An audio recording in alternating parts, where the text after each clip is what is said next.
Ya estamos en compañía del periodista, escritor Diego Fischer, también realizador audiovisual, productor de teatro, un hombre que ha conseguido 2 veces el título, el galardón o la distinción del Libro de Oro, en este caso por 2 damas, por Serás mía o de nadie, el libro de Delmira Agustini, o Al encuentro de las Tres Marías, su libro sobre Juana Ibarburu. ¿Cómo andas, Diego? Muy bien. Fueron las damas gracias. las que te dieron. Sí, las poetisas. Las poetisas, es cierto. Las poetisas. Las que te dieron el... Me posibilitaron. Te posibilitaron. No es una distinción, sino es una... Eso, el reconocimiento de, hablando en términos criollos, es la cantidad de ventas. El éxito, claro, del número de ejemplares vendidos. Exacto. El año pasado, Serás mía o de nadie, fue el libro más vendido en Uruguay. Exacto. Y en su momento, en el 2009, también lo fue Al encuentro de las Tres Marías. Ahí está, ahí está. Sos un periodista que se ha dedicado a investigar y a publicar libros sobre temas históricos locales, pero además con una mirada particular, muchas veces cuestionando la historia oficial, esa historia que ya estaba contada, intocada si se quiere, y vos aportás una mirada nueva sobre eso. ¿Por qué? Así es, porque cada vez que investigo y cada día me convenzo más que la historia en Uruguay ha sido contada de una forma hemipléjica, si me permitís el término. Y lo que yo aporto, yo no soy historiador, yo soy periodista. Y yo lo que aporto son elementos nuevos, distintos muchas veces, al lector para que él mismo saque sus propias conclusiones. Ha habido libros que han generado mucha polémica, sí, que mucho tupé, debate, sin ir más lejos. Que tupé, donde de algún modo cuestionaste la figura de el valle indiscutido. No, yo creo que... O mejor dicho, lo pusiste en otro lugar. Claro, lo bajé del bronce y abordé al hombre y no al mito. Y sin ningún preconcepto, ¿no? Ese libro fue muy cuestionado por parte de algunos colegas. No así por parte de la gente. ¿Colegas periodistas o los propios colorados? Bueno, por supuesto, saltaron. era de esperar Sí. que algunos dirigentes del Partido Colorado saltaran. ¿Habías calibrado esa reacción, como decís vos, previsible de los colorados, pero capaz tuviste otras que no pensaste que iban a llegar? Nunca imaginé que iba a ser amenazado telefónicamente de manera que fui amenazado y que tuve que bajar el teléfono. Fue? Sí, llamadas telefónicas. ¿Amenaza de muerte? Te vamos a reventar. Bueno, en fin, un montón de cosas que me obligaron. Reiteradas, ¿no fue solo? Sí, fueron, no sé, ponerle que haya sido una docena, aunque hubiera sido una. Sí. Lo que me obligó a bajar el teléfono de la guía, porque está bien que, no está bien, pero bueno, yo podría recibir esas amenazas, pero no mis hijos. Entonces no me parecía justo. Nunca pensé que en ese Uruguay... Eso sí que no lo habías previsto de ningún modo, No, supongo. para nada, en absoluto. ¿Qué me iba a imaginar? Yo imaginé un debate y una polémica, y lo que hubo fue una andanada de insultos en muchos medios. Y de un solo frente venían, ¿no? Desde el Partido Colorado. No hubo un análisis racional. Bueno, discutamos esto, evaluemos esto, transcurrido 90 años. ¿No hubo ningún actor político, ningún actor del Partido Colorado que pueda reconocer esa otra mirada? ¿Fue unánime la Yo no crítica? recibí ningún comentario, no leí ningún comentario, todo lo contrario, ¿no? Incluso algunas personas que consideraba amigas me retiraron el saludo, ese tipo de cosas, ¿no? Lo que habla de una intolerancia, ¿no?, muy, muy grande. Se hizo una lectura sesgada. Yo leía las cartas, por ejemplo, que mandaban al semanario Búsqueda, y digo, pero esta gente no leyó el libro. Porque en ningún momento a Valle se lo denota, se lo muestra como el padre de familia que sufre esa enorme pérdida de su hija. Bueno, él ya había perdido a otra hija, es decir, una familia muy castigada, y se lo muestra como un hombre. Y nadie pensó tampoco en la otra familia, la familia Beltrán. Vos contás, te centrás también ahí la viuda, el calvario que fue para esa mujer y la grandeza de esa mujer. Pero yo te voy a contar una cosa, Cecilia, que no la he contado creo que en ningún lugar, por lo menos en ningún medio de comunicación. Al poco tiempo que salió Que Tupé, el doctor Enrique Beltrán, que entonces tenía 92 años, falleció el año pasado con 95, me llama por teléfono y me pide si puedo ir a su despacho en en el diario El País, allí en el cuarto piso. Un lugar donde yo me había reunido varias veces con él para conversar. Ahí está, le habías puesto el tema arriba de la mesa y sí, hasta ahí no habías tenido demasiado... No, además él siempre, toda la familia Beltrán, absolutamente sí, toda la familia Beltrán, abrió,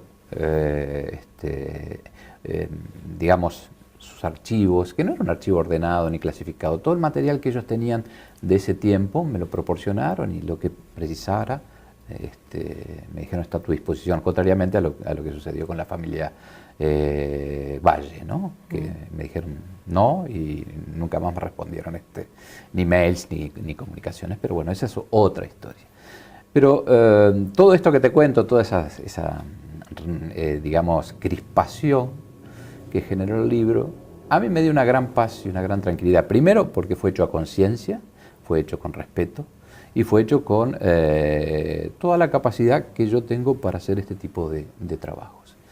Pero a lo que voy es que me llama el doctor Beltrán, 92 años, él tenía su despacho, era de director, digamos, asesor del diario, ¿no?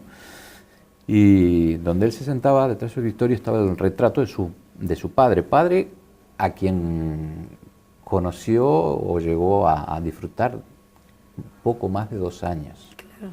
Me acuerdo que cuando hablábamos del tema... muy chiquitito cuando se produce el duelo. Me decía, yo no sé si lo que le cuento es fruto de mis recuerdos o es fruto de las cosas que yo escuché. Cosa que me pareció muy lógica y muy honesta por parte de él. Pero se publica el libro, bueno, causa todo el revuelo que produce. Y el doctor Beltrán me dice, yo le quiero agradecer mucho, porque ahora me puedo morir tranquilo. Sé por qué y cómo murió mi padre. Bueno, te puedes imaginar lo que sentí en ese momento y lo que me estaba expresando ese hombre que había vivido con esa cruz o con esa espada clavada durante toda su vida. Y el tema, el libro lo que generó en la familia Beltrán, me consta porque muchos de los integrantes me lo han manifestado, que el tema se hablara.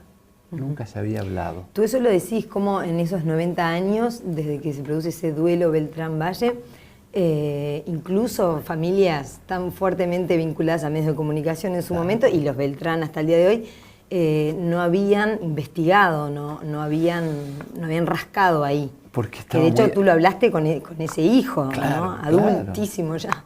Claro, porque la herida estaba abierta y dolía mucho. Entonces creo que lo que sirvió que tupe para la familia Beltrán, por lo pronto, fue comenzar a... Ellos se enteraron, por ejemplo, en el libro, que para mí también fue un hallazgo, el hallazgo del expediente judicial en el Archivo General de la Nación, que yo por las dudas lo fotocopié, hice varias fotocopias, no fuera cosa que quizás luego de la publicación desapareciese, como a veces desaparecen los expedientes judiciales, de ese duelo, ¿dónde está toda la crónica de cómo se manejó la causa judicial? Y, por ejemplo, hay datos publicados en el diario El Día, de la época, donde, bueno, se habla del duelo que habría tenido como protagonistas al señor José Valle Ordóñez. Recordemos que Valle no ocupaba ningún cargo político en ese momento, sí aspiraba a postularse, cosa que concretó ese fin de año como presidente del Consejo Nacional como integrante a presidir el Consejo Nacional de Gobierno, el Ejecutivo Colegiado. Y vaya sorpresa cuando me encuentro que el mismo día en que el padre reta a Washington Beltrán por qué tupe, el hijo también reta a Washington Beltrán por otro artículo. ¿Qué lectura puede hacer uno de esa actitud, de esa información? Eso está publicado en El Día. Yo creo que el mensaje es muy claro, ¿no? Que el televidente lo que interprete. Despertó perdóname, ¿y eso la familia Beltrán no lo sabía? ¿No lo sabía eso? No lo sabía. Que había sido doblemente entonces retado. Claro, doblemente retado. Y además está la crónica de cómo se dieron los hechos del primer reto, cuando van los padrinos, mandados por José Valle Ordóñez, y cuando van los padrinos de su hijo, 2 horas después, a la misma redacción del diario El País. Y eso en ningún libro de historia tú vas a encontrar, en ninguno, Cecilia, vas a encontrar, en el caso de Qué-Tupé, que yo considero que hay un antes y un después en la historia política del Uruguay, después de ese duelo,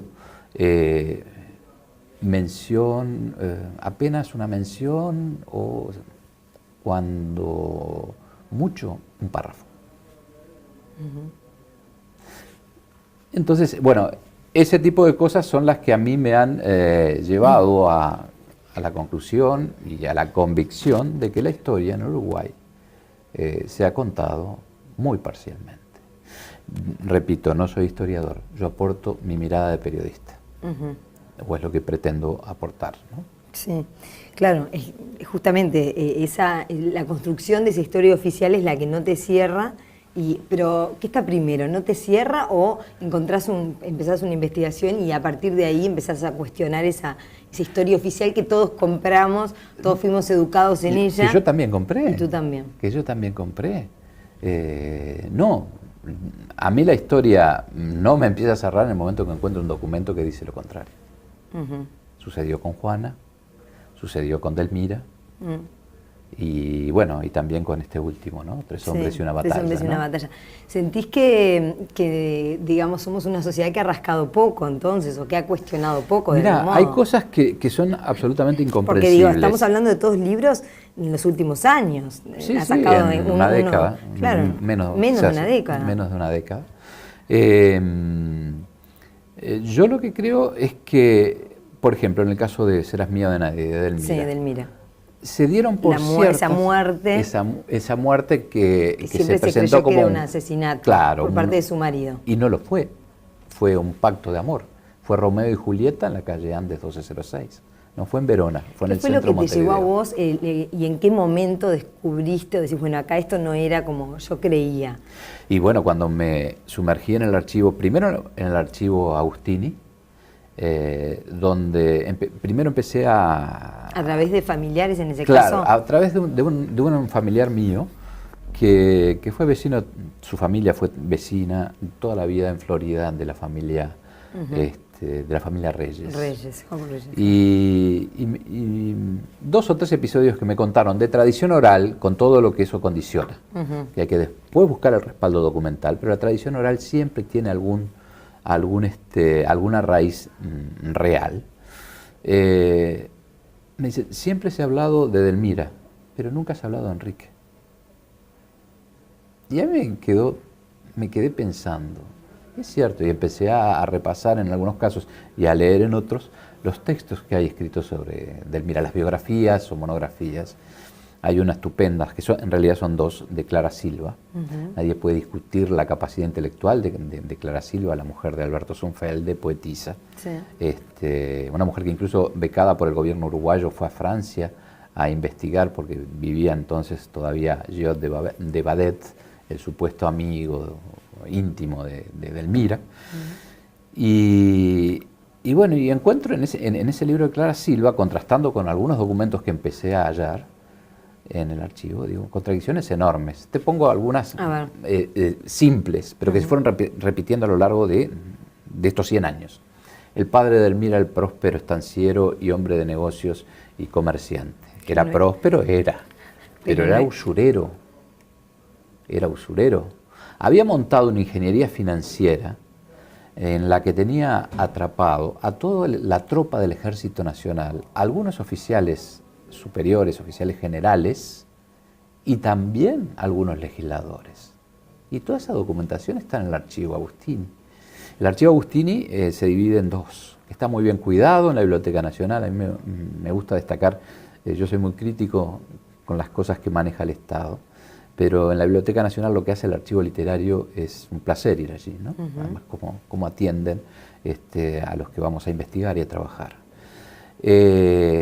Resulta que el archivo de Delmira, que es muy voluminoso, muy importante, es tan grande o quizás un poco menos grande que el archivo del padre de Delmira, donde están todos esos pagarés, documentos, cartas, y nadie hasta ahora, o por lo menos hasta que se publicó Serás mía o de nadie, había dicho esto, claro, que era un prestamista. Claro, ese es un ejemplo. se pone en todos los libros, vas a encontrar que el abuelo de Edelmira... ¿Y eso molestó, por ejemplo, a descendientes de la familia? No hay prácticamente, pero no es que haya molestado. Alguna gente porque de la intelectualidad... gente de la intelectualidad que quizá no quiere ensuciar de ningún modo, digamos, no, más que nada, humanizar. Sí, yo qué sé, yo me río, realmente no sé si me río, pero no le doy importancia a las críticas o a las opiniones que vienen cargadas de malicia y de intencionalidad. Sí, tomo nota y leo y escucho las críticas que vienen hechas con fundamento. Y en el caso de Edelmira, yo te preguntaba también qué te llevó específicamente a decir, bueno, esto fue un pacto entre los dos. Bueno, empezar a encontrar documentos. No amantes, porque eran entre el matrimonio. Empezar a encontrar documentos, empezar a ver lo que era la madre de Edelmira, está documentado. Dominante, impresionante. Claro, pero no es novela lo que yo puse allí. Son documentos, las cartas donde la señora María Murfeld va a recibir tratamientos por su desequilibrio psiquiátrico a Minas, al famoso sanatorio Curbelo Báez. Lo que pasó después de la muerte de Edelmira nos dice tanto, casi tanto de lo que pasó durante la muerte. Y después tuve la enorme fortuna, en eso de andar investigando, por todos lados, de encontrar dos documentos que son claves y que nunca habían salido a la luz. Uno es la última esquela que Edelmira le manda a su marido invitándolo a la muerte. Que está la foto. Está reproducida, ¿sí? Sí. ¿Y qué recordá que era lo que... Edelmira era una mujer muy, muy, muy desprolija. Recordemos que nunca había ido a la escuela porque su madre no se lo había permitido, porque consideraba que si iba a la escuela sus compañeras la iban a contaminar. Muy sobreprotegida, impresionante. Sí, pero a grados extremos. Edelmira, el único contacto que tuvo con niños en su infancia fue con su hermano, que era 4 años mayor. Es decir, vivía enclaustrada. Y esa esquela... ¿Y esa esquela qué es lo que concretamente? Pero escrita tiene tantos mensajes o tantas lecturas posibles. Escrita en la portadilla de un libro que se llama Marido sin mujer. Edelmira y Enrique ya se habían divorciado por disposición de Doña María. Sí. ¿No? Doña María era la madre. Y en esa esquela habla de la sangre. Dice, la sangre es algo sagrado que no puede derramarse. No la estoy citando, la estoy citando de memoria. Entre comillas, sí. No puede derramarse porque sí. El honor es algo que se recupera. La forma o la solución es inmolarme o inmolarnos. Eso no queda claro porque la letra es muy... Y yo eso lo hice analizar por una grafóloga, un psicólogo, y bueno, y también todos los elementos que pude rescatar, porque allí sí desapareció el expediente judicial de la muerte de Edelmira, no está. Y estuve casi, te diría, 5 meses. ¿Atrás de eso? Sí, en el archivo judicial, el Archivo Nacional Judicial. Y hay un informe del doctor Guido Berro que reconstruye la escena del crimen. Y después, cuando uno va atando esos documentos... Eso a instancias tuyas, vamos a contarle, por si alguno no lo leyó todavía, que lo has hecho más de una vez, porque Guido Berro...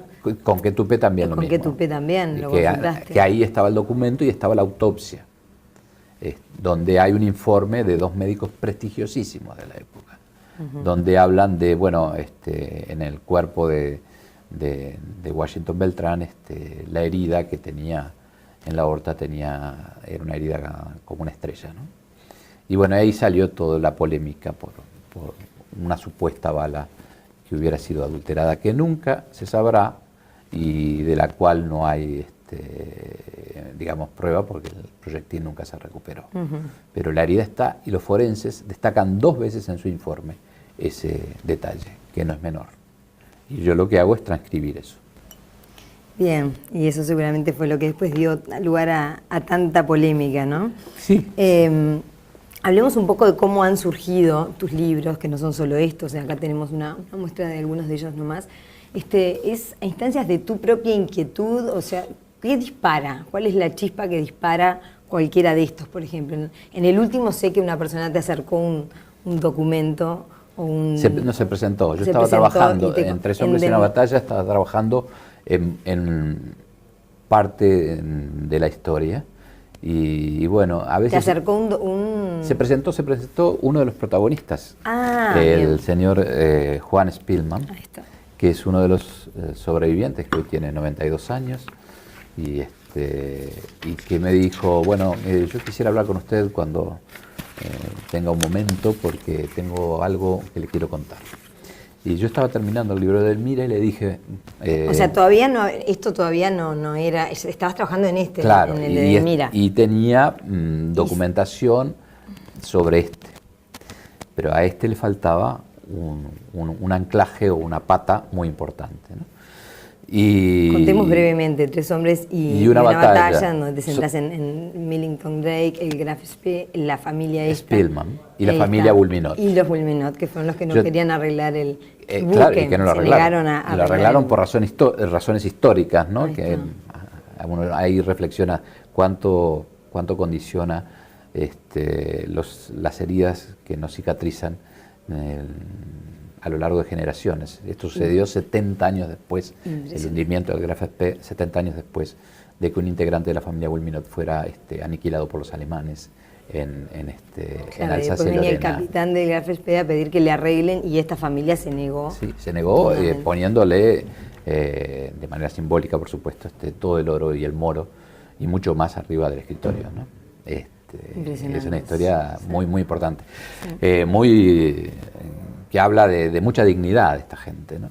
Y bueno, se acercó este señor Spillman, un señor, ya te digo, mayor.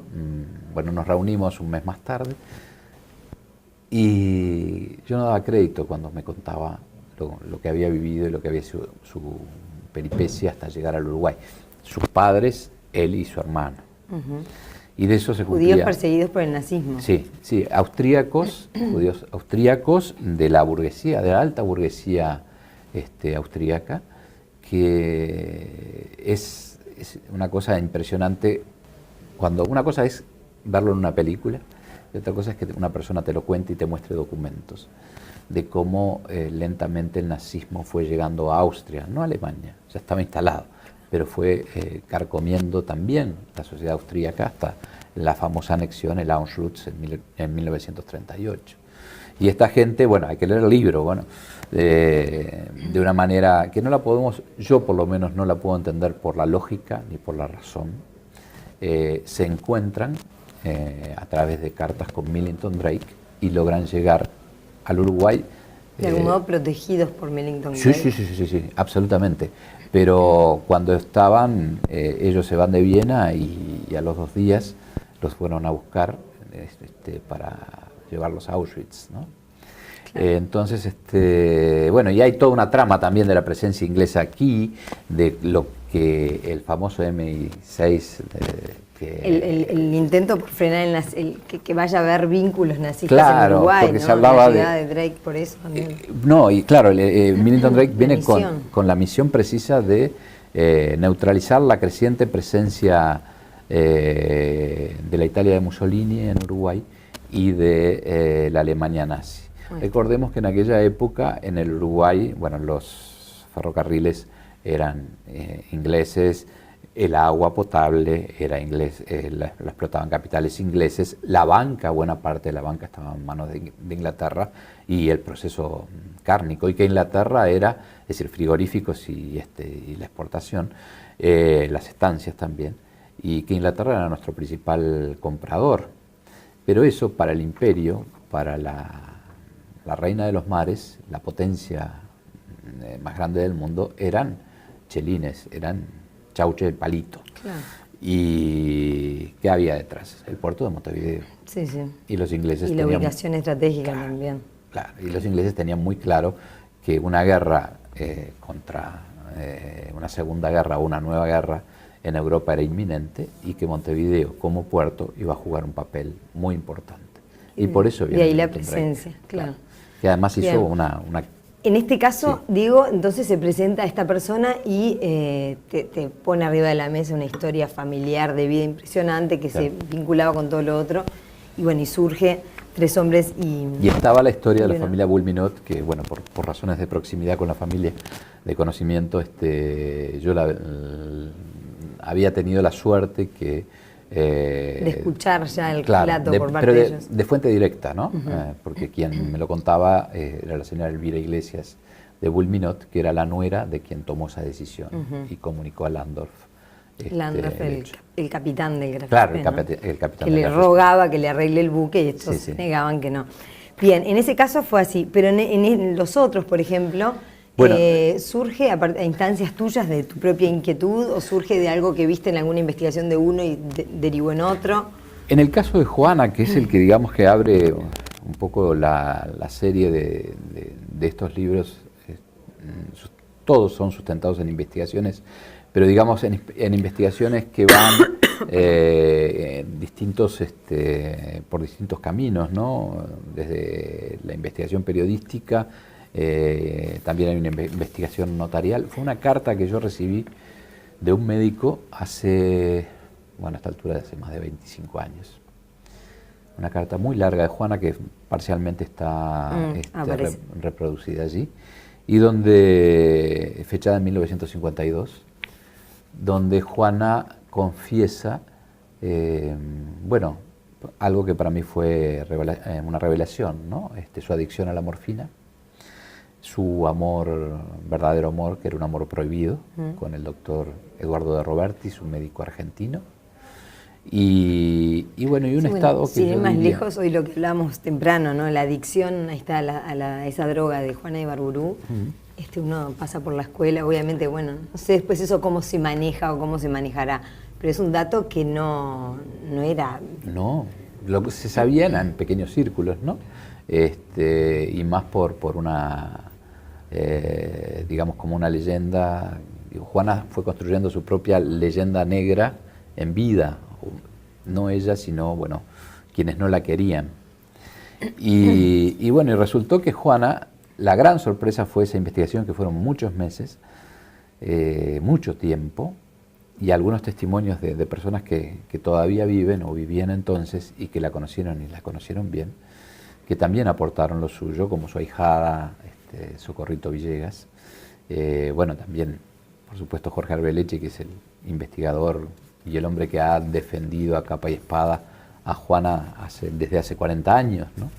El mayor estudioso de su poesía, pero que reveló que estaba muy lejos de ser aquella Juana que nos mostraban en la escuela, la del billete de 1000 pesos, sino que suena, hasta si se quiere, sé que no fue la intención de quien dispuso eso, o estoy convencido, pero suena hasta un sarcasmo que Juana figure su rostro en los billetes de 1000 pesos cuando ella pasó penurias materiales enormes.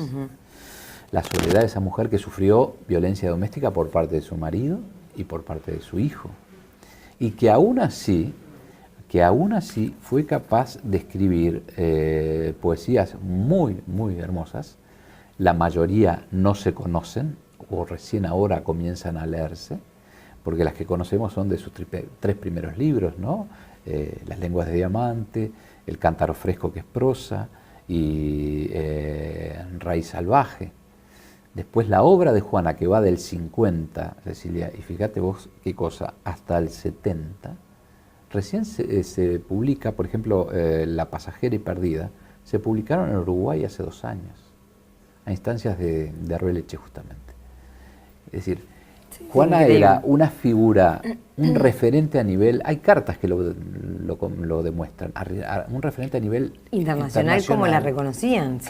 Y en Uruguay la despreciaba la llamada generación del 45, y la llamaban la poetisa oficial, y muy lejos estuvo. Juana fue una mujer de los primeros intelectuales que encabezó un movimiento en Uruguay para pedirle al gobierno de Inglaterra que presionara a Franco y para que se reinstaurara la democracia en España. Estoy hablando del año 40 y pocos. En el caso de China Zorrilla, a mí me aplauden. Lo que me sorprendió mucho es que ella no hable.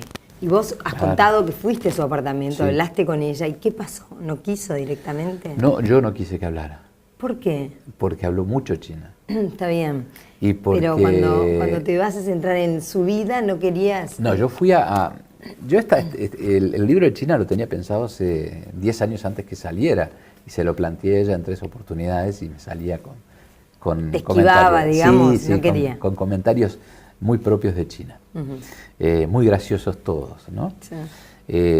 Es más, la vez que le fui a comunicar a China, la segunda vez que me reuní con ella para decirle que quería escribir su biografía, fui a ofrecerle que fuera la protagonista de la versión teatral de Al encuentro de las Tres Marías. Consideraba, ya China ya estaba mayor, consideraba que hubiera sido una linda oportunidad para que ella se despidiera del escenario, de los escenarios uruguayos, con un personaje muy importante. Claro. Estaba trabajando Alvarito. Le gustó mucho la idea, estuvimos conversando, después ella se fue a Buenos Aires, eso fue, te diría que en diciembre, vísperas de la Navidad de 2009, 2010, y se fue a Buenos Aires y después vía telefónica nos comunicamos, y bueno, ella tenía otros compromisos, y en determinado momento yo me di cuenta que había algo más que compromisos ya adquiridos, que eran efectivamente así. Y Gina, en un gesto, que esto también nunca lo conté, pero que revelaba que ella era consciente del paso del tiempo, me dice, ¿sabes, Diego, una cosa? A mí la memoria me está jugando trampas. ¿Y sabes lo que significa eso para una actriz? Claro, estaba todo dicho, ¿no? Durísimo, claro. Claro, muy duro. Y además ella justamente se jactaba de esa memoria, claro, que siempre la sostuvo. Sí, sí, sí, impresionante, ¿no? Y esto fue, y aún así siguió trabajando algunos años más, pero lamentablemente no se pudo dar. ¿Y por Ahora, qué? fuiste tú el que elige que no esté. Explícame un poco eso, que me cuesta entender. Claro, porque China fue una mujer que contó y se contó muchísimo. Incluso a veces en los últimos años un poco repetía las mismas historias. Tenía esa capacidad maravillosa de narrar y de contar y de enganchar a todo el mundo. Que era eso lo heredó de su madre, a quien tuve también el privilegio de conocer, a Bimba Guma Muñoz. Pero no podía ser un buen insumo escucharla y después sacar todo, vos quedarte solamente con... Sabes que no, digo, yo lo considero de esa manera. Fue una decisión porque fue ese el desafío que yo me planteé. Yo no quería más de lo mismo. Yo quería mostrar a la persona que creó ese personaje a imagen y semejanza de China Zorrilla, y que terminaron siendo una misma persona. No podías después dividir a China Zorrilla y al personaje de China. No, para nada. Y fue una decisión que me dio mucho trabajo también, mucho más trabajo, porque más fácil hubiera sido sentarme frente a ella y tomar nota de las cosas que ella me contaba. Entonces, no, opté por, ir a archivos, investigar, entrevistar gente. ¿Cómo te llevas con esa parte de tu trabajo que es muy solitaria y trabajosa de meterte en un archivo, en una biblioteca? Me apasiona. Porque además ahí... Y pasar horas, me imagino, días, meses. Ahí, en estos días que estoy con el próximo libro, hasta puedo pasar 8 o 9 horas en un archivo, hasta que me echan. Hasta que se acabó el tiempo. No, uno empieza a ver el movimiento de los funcionarios que empiezan a hacer. Te deben de conocer todo ya. Sí, no, pero me han tratado magníficamente, en el Archivo General de la Nación, en el Museo Histórico, en el Archivo Literario de la Biblioteca.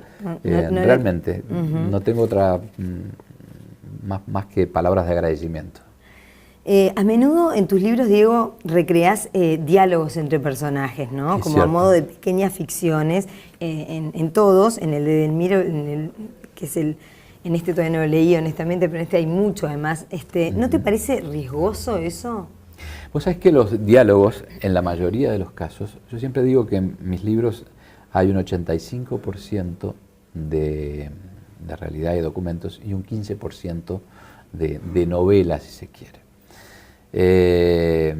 Yo siempre, cuando me preguntan esto, respondo con una frase que le escuché decir a Jorge Edwards, el famoso escritor chileno, en una conferencia de prensa aquí en Montevideo, en la que yo estaba presente como periodista, y le preguntaban por qué novelaba la historia. Y Jorge Edwards, que es toda una autoridad, dijo, Premio Cervantes, es que si yo escribiera la historia tal cual sucedió sería tan aburrida y nadie me leería. Y a mí me quedó grabado eso. No quiere decir que yo esté emulando a Jorge Edwards, no me estoy comparando con él, ni mucho menos. Hago la Pero precisión. ¿sí te parece que la historia pura y dura queda por ahí solo para una élite por aburrida? Sí. Yo no hubiera llegado al público que he llegado si no hubiera aplicado el formato que le doy a mis libros. Y te digo más, sí. Tú me decís, hay diálogos. La mayoría de los diálogos son de pronto cartas o documentos que toman, les doy el formato de diálogo para hacerlo más ameno y llevadero. ¿No te da miedo que el lector se confunda entre lo que es ese porcentaje de novela que tú decís y lo que es puro y duro real? No, porque creo que, voy a lo que te decía recién, creo que de esa manera he logrado que a Juana hoy en día la vuelvan a considerar. Digo, esto sin falsa modestia. Lo publicó en su momento el semanario Búsqueda. El Encuentro de las Tres Marías ha sido uno de los libros más vendidos de no ficción en los últimos 25 años en el Uruguay. El libro de Edelmira ha provocado un debate, ahí sí un debate interesante sobre la figura de Edelmira. Y yo creo que ahí está, como periodistas, tú que sos periodista, que somos colegas, digo, una de las tantas objetivos de uno es despertar el debate o la polémica o llevar a la reflexión o hacer pensar al otro, ¿no? A mí me gusta cuando leo un artículo que me deje algo y que me provoque. Sí. Y bueno, un poco va en eso, ¿no? Y en un estilo que es propio. Ahí está. Una decisión también, Sí, si se quiere. Sí, absolutamente.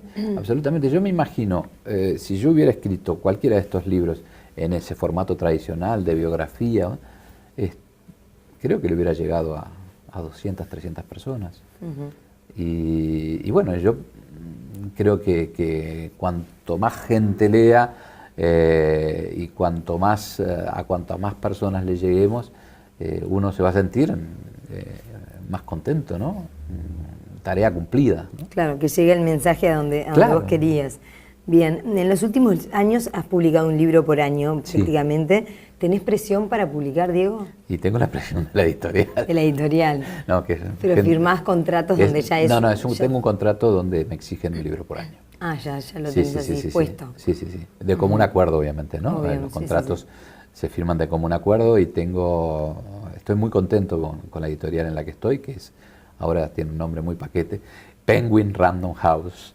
Y me llevo muy bien con la gente. Tenemos encuentros y desencuentros, pero realmente es un equipo muy lindo. ¿Y cuánto hay de la editorial a la hora de definir cuál es el que escribís ese año?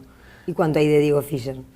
Y yo creo que ahí llegamos siempre a un común acuerdo.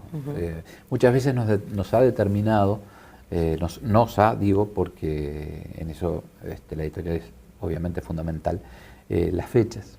En el caso de Edelmira, por ejemplo, Edelmira estaba previsto para este año, pero no tenía sentido cuando se venían los 100 años de su muerte, ¿no? A veces nos condiciona eso. Es decir, la agenda de libros tentativa ya está. ¿Pensás seguir explotando el filón de historias locales, históricas? A veces me dicen por qué no para ganar mercados. Sí, hacer cosas que trasciendan las fronteras uruguayas también. Era una pregunta que te iba a hacer. Si lo habías pensado. Es el sueño de todos, pero... No sé, una historia rioplatense por lo pronto. Bueno, el libro de China está en Buenos Aires y se ha vendido muy bien. O de un personaje que abarque... Lo que pasa es que yo, sinceramente, de los personajes que abordo, termino enamorándome. Tiene que haber algo que también... De Juana sigo enamorado. Con Edelmira siento una gran compasión, por ejemplo, ¿no? Y bueno, y China con una enorme admiración, por supuesto. Entonces eso pesa mucho también, ¿no? Porque uno pone mucho sentimiento. No solo es la técnica, es lo que uno aprendió y lo que uno ha hecho en tantos años de ejercicio profesional, sino es ponerle sentimiento a las cosas que hace, el cariño y tratar de dar, o dar, mejor dicho, lo mejor que puede dar uno.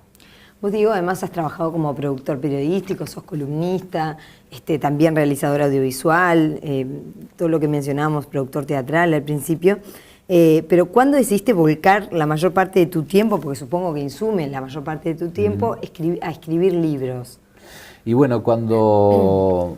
digo, en la vida uno toma caminos, opciones, y yo me propuse, quizás sea una utopía, no muy lejana, pero vivir de lo que escribo. Quiero llegar en algún momento a vivir de eso, estoy camino a. Ajá. Yo le haré la siguiente pregunta, ¿se puede vivir de escribir libros en Uruguay? Creo que sí, creo que sí. ¿Todavía tú no vivís de eso? Te diría que la mayor parte de mis ingresos provienen de los libros, pero tengo otras actividades que y sobre todo, ¿sabes qué, Cecilia? Es lo que me produce felicidad. Y uno en la vida, esto es un ratito, como decía China a veces, esto es muy breve, y uno en la vida en determinada etapa, cuando tenés a los hijos ya grandes, encaminados, felizmente, ¿no? Dice, bueno, quiero hacer lo que a mí realmente me llena de satisfacción. Así que seguís por ahí. Sí, y esas críticas de las que hablábamos hoy más temprano, que a veces son duras, no te doblegan. Para nada. No te hacen cuestionar tu forma, tu método. Para nada, porque distingo lo que es la crítica maliciosa. Muchas veces... ¿Por qué la crítica maliciosa? Vos en un momento, en una nota que leí por ahí, hablabas de este Uruguay tan particular. Sí, porque el Uruguay, digo, esto es una... No sé si lo asocias por ahí. Una frase hecha, pero digo, el Uruguay condena el éxito. Y bueno, y que a uno le vaya bien vendiendo muchos libros. Yo soy muy prudente a la hora de decir cómo se venden mis libros, porque, bueno, produce una reacción increíble, ¿no? De críticas, de envidia, de ninguneo, envidia del pueblo chico. Sí. Y me remito, por ejemplo, a Juana. En determinado momento hay una carta que Juana le escribe a Emilio Oribe, el poeta y además coterráneo, era de Melo. Y Emilio Oribe en un momento, te estoy hablando de 1930, se quiere ir de Montevideo porque ha sacado un libro, en 1930 por allí, más o menos así. Y las críticas fueron durísimas con él, ¿no? Entonces se quiere volver a Melo o a un pueblo del interior. Y Juana le dice, por favor, no lo haga, yo sé bien lo que es un pueblo del interior donde se envidia la fortuna del boticario, la ropa de la mujer del escribano. Es decir, me refiero que es algo muy, muy uruguayo. Presente a lo largo de los años. De toda la vida. Y si no, ponete a pensar, que es un tema para que reflexionemos todos. Cómo el Uruguay ha sido, a lo largo de su historia, cómo ha echado a sus talentos, a sus mayores talentos, José Enrique Rodó, Florencio Sánchez, Figari, Torres García, esos grandes reconocidos a nivel universal, no tuvieron cabida en el Uruguay. Algunos volvieron a morir, otros tuvieron que morir. En tu punto personal... No me estoy comparando. No, ya sé, sí, pero ¿cómo no te lastima? ¿Te la bancas bien? Sí. Ya está eso superado. Sí. Contanos para terminar entonces, ¿en qué estás trabajando ahora? ¿Es algún adelanto, se puede decir? Es que no podría decirlo, pero ya lo sacó el Observador el otro día. Ah, entonces ya está. Mirá. No, sacó una punta. Bueno, pero la cosa va a venir por la pintura, va a venir por un señor que pintó mucho y uno de los grandes pintores uruguayos. Bien. ¿Y para cuándo es? Y para fin de año. Fin de año. Para fin de año. Perfecto. Estamos en plena tarea de... ¿Ahora ya estás en escritura o estás en plena investigación, dijiste hoy? Sí. La escritura vendrá en un par de meses. Bien. Bueno, ¿Hay alguna de las dos etapas que te guste más que la otra? La escritura la sufro más. La sufrís más. La investigación es disfrute puro. La escritura tiene esa cosa uno exigirse y estar... Bueno, primero hay que tener conducta siempre, ¿no? Y un método. Sí. Y yo soy de las personas que, por ejemplo, a la hora de escribir, no de investigar, pero a la hora de escribir arranco cuando se empieza a calmar la ciudad. A poner el sol y puedo amanecer. Ajá. Pero... Y eso implica también todo un cambio. ¿Un desajuste? ¿Qué? ¿Estás toda la madrugada? ¿O? Puedo llegar a estar, sí. Puedo llegar, a veces me ha pasado, ¿no? Hasta las 6, 7 de la mañana escribiendo, trabajando. Una vez es decir, cuando uno se pone frente a la computadora, el libro ya está resuelto acá, ¿no? Entonces se hace... Va saliendo. Va saliendo, exacto. Claro. Diego, muchísimas gracias. No, gracias a vos. Mucha suerte con tu próximo libro y bueno, nos volveremos a encontrar. Bueno, gracias.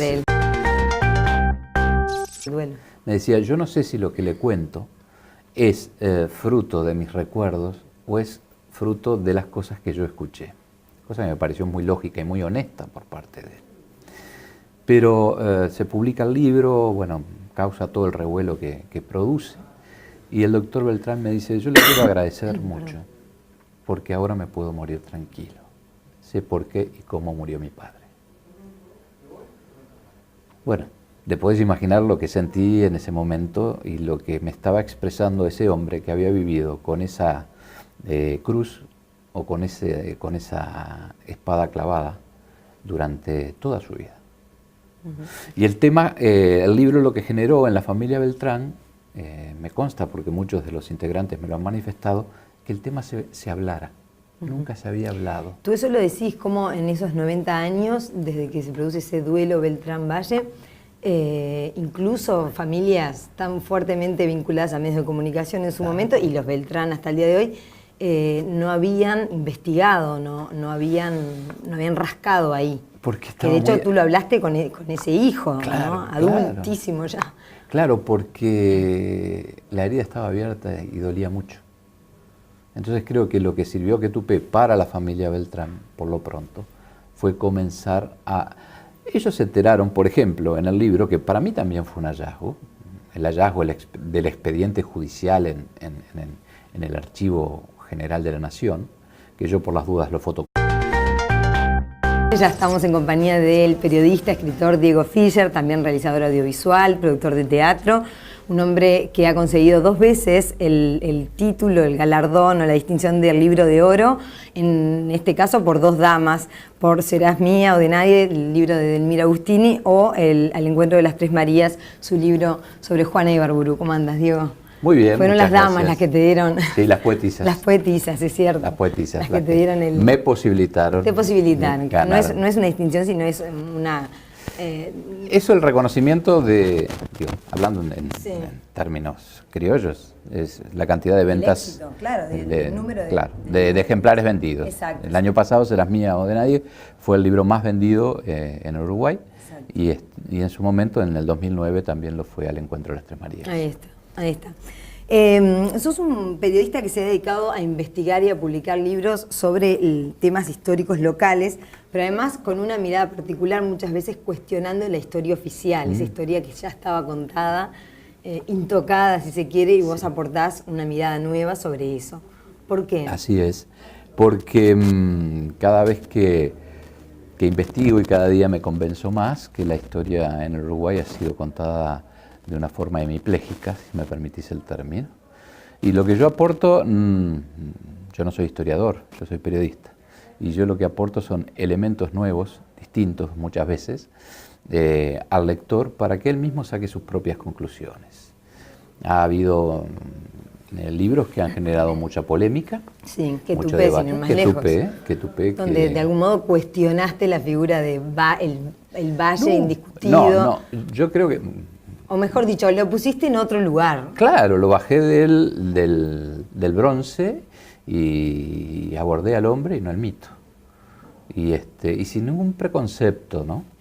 Ese libro fue muy cuestionado por parte de algunos colegas. No así por parte de la periodistas gente. O los propios colorados.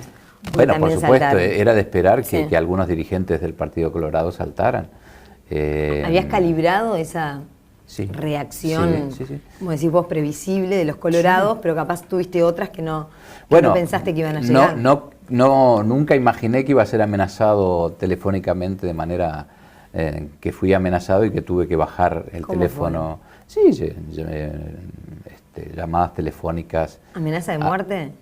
Te vamos a reventar. Bueno, en fin, un montón de cosas que me obligaron. Reiteradas, no fue solo. Sí, fueron, no sé, ponerle que hayan sido una docena, aunque hubiera sido una. Sí.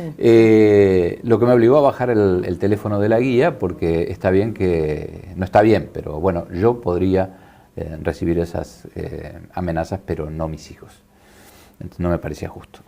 Nunca pensé que en ese Uruguay... Eso sí que no lo habías previsto de ningún modo, No, supongo. para nada, en absoluto. ¿Qué me iba a imaginar? Yo imaginé un debate y una polémica, y lo que hubo fue una andanada de insultos en muchos medios. Y de un solo frente venían, ¿no? Desde el Partido Colorado. No hubo un análisis racional. Bueno, discutamos esto, evaluemos esto, transcurrido 90 años. ¿No hubo ningún actor político, ningún actor del Partido Colorado que pueda reconocer esa otra mirada? ¿Fue unánime la Yo no crítica? recibí ningún comentario, no leí ningún comentario. Todo lo contrario, ¿no? Incluso algunas personas que consideraba amigas me retiraron el saludo, ese tipo de cosas, ¿no? Lo que habla de una intolerancia, ¿no?, muy grande. Se hizo una lectura sesgada. Yo leía las cartas, por ejemplo, que mandaban al semanario Búsqueda, y digo, Sí. pero esta gente no leyó el libro. Porque en ningún momento a Valle se lo denosta, se lo muestra como el padre de familia que sufre esa enorme pérdida de su hija. Bueno, él ya había perdido a otra hija, es decir, una familia muy castigada, y se lo muestra como un hombre.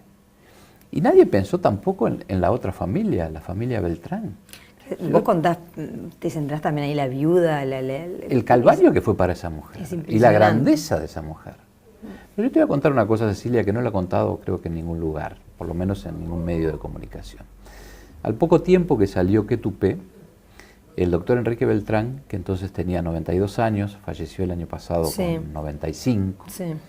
me llama por teléfono y me pide si puedo ir a su despacho en el diario El País, allí en el cuarto piso. Un lugar donde yo me había reunido varias veces con él para conversar. Ahí está, le habías puesto el tema arriba de la mesa y hasta ahí no habías tenido demasiado... No, además él siempre, toda la familia Beltrán, absolutamente Sí, toda no la tenía familia problema. Beltrán, abrió, digamos, sus archivos, que no era un archivo ordenado ni clasificado, todo el material que ellos tenían de ese tiempo me lo proporcionaron y lo que precisara, me dijeron está a tu disposición, contrariamente a lo que sucedió con la familia Valle, ¿no? Que me dijeron no y nunca más me respondieron ni mails ni comunicaciones, pero bueno, esa es otra historia. Pero todo esto que te cuento, toda esa digamos, crispación que generó el libro, a mí me dio una gran paz y una gran tranquilidad. Primero porque fue hecho a conciencia, fue hecho con respeto y fue hecho con toda la capacidad que yo tengo para hacer este tipo de trabajos. Pero a lo que voy es que me llama el doctor Beltrán, 92 años, él tenía su despacho era director, digamos, asesor del diario, ¿no?